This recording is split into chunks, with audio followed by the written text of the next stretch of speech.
Merci, Monsieur le Président. Écoutez, notre groupe pense qu'en pleine pandémie, cette proposition de loi n'était pas la priorité, d'autant qu'il y a beaucoup d'inquiétudes, de désespérance chez nos concitoyens, que ce soit au niveau sanitaire ou social. Et donc, nous pensons que ce n'était pas le moment d'aller taper, évidemment, une fois de plus, sur les plus pauvres.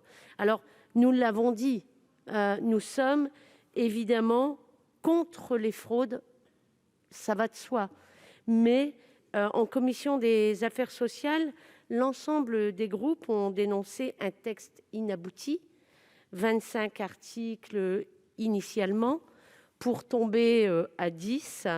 Et donc, nous avons, pour notre part, regretté, y compris, qu'il n'y ait pas d'audition des organisations syndicales des salariés et qu'il n'y ait pas les services de l'inspection générale qui soient auditionnés.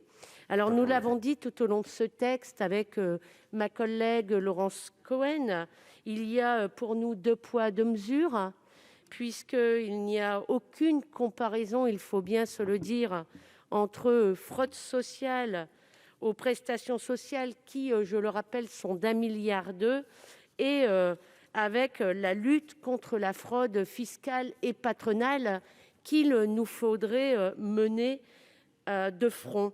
Alors, parce que, selon l'Agence centrale des organismes de sécurité sociale, l'ACOSS, en 2018, la fraude patronale était estimée entre 6,8 milliards et 8,4 milliards d'euros, soit 8 fois plus que la fraude aux prestations sociales.